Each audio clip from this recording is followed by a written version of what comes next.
Hello everyone, welcome to my channel Learning Hub. Today we will start our series of class 8th class physics portion chapter number 11, that is force and pressure. What do you mean by force?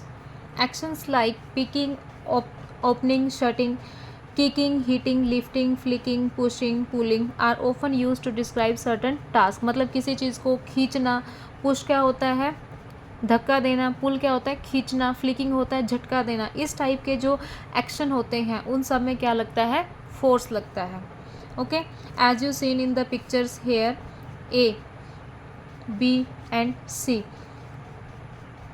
each of these actions usually results in some kind of changes in the state of motion of an object. जब हम किसी चीज़ को push करते हैं, पुल करते हैं, kick करते हैं तो उनकी वजह से किसी भी ऑब्जेक्ट के मोशन में चेंज आना, मतलब एक ऑब्जेक्ट की स्टेट का चेंज हो जाना। Can these terms be replaced with one or more terms? Let us find out.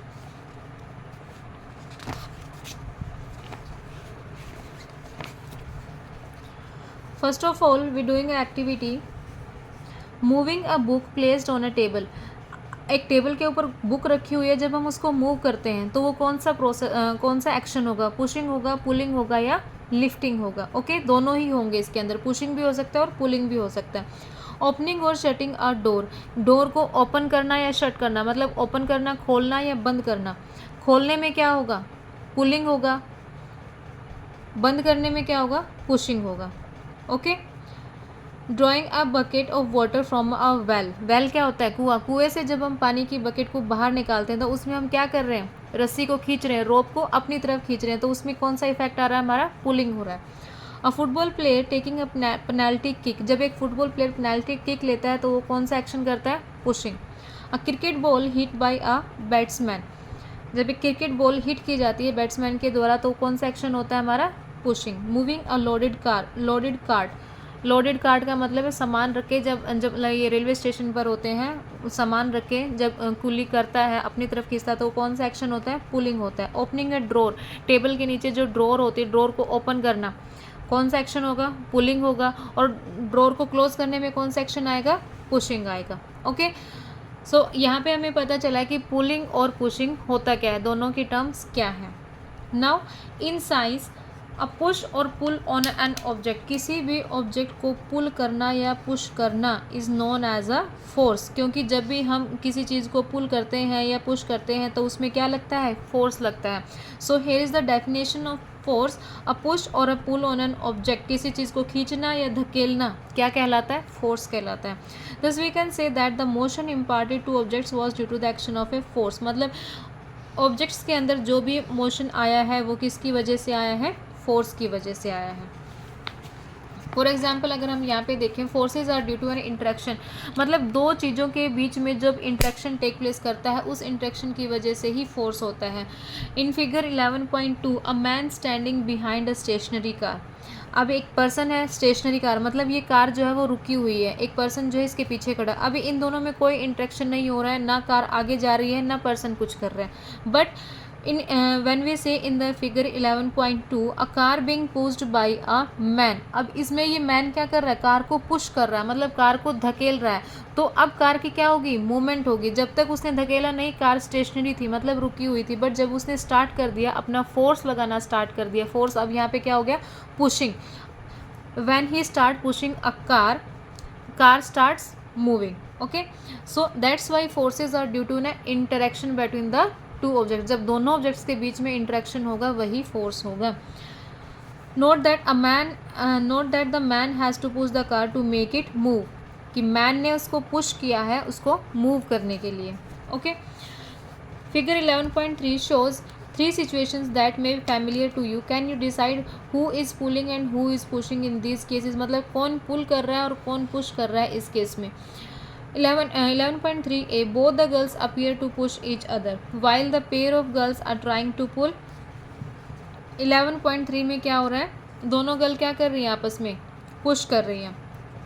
Okay, and 11.3 are trying to pull each other, अब इसमें क्या हो रहा है? ये दोनों पुल कर रही हैं। Similarly the cow and the man appear to pull each other, the girls in the two situation shown here are applying forces on each other. Is it also true for the man and the cow. यही same चीज़, जो same चीज़ ऊपर वाली figure में, same चीज़ यहाँ पे भी, इसमें भी पुलिंग हुई, दोनों एक दूसरों को पीछे की तरफ खींच रही हैं, अपनी तरफ खींच रही हैं। Same here in this picture, man and the bull pulling each other. From these examples we can infer that at least two object must interact. यहाँ से हमें पता चलता है कि दो ऑब्जेक्ट का आपस में इंटरेक्ट होना जरूरी है एक फोर्स का प्ले होने के लिए। मतलब एक फोर्स का जब काम स्टार्ट होगा तो दो पर्सन्स का, दो या दो ऑब्जेक्ट्स का आपस में इंटरेक्शन जरूरी है, मस्ट है। दस N interaction of an object with another object results in a force between the two object. Interaction of one object with the other object results in a force. जब एक object दूसरे object के साथ interact करेगा उसकी वजह से ही force जो है वो स्टार्ट होगा, between the two objects force लगना स्टार्ट होगा दोनों ऑब्जेक्ट्स में। Next is exploring forces.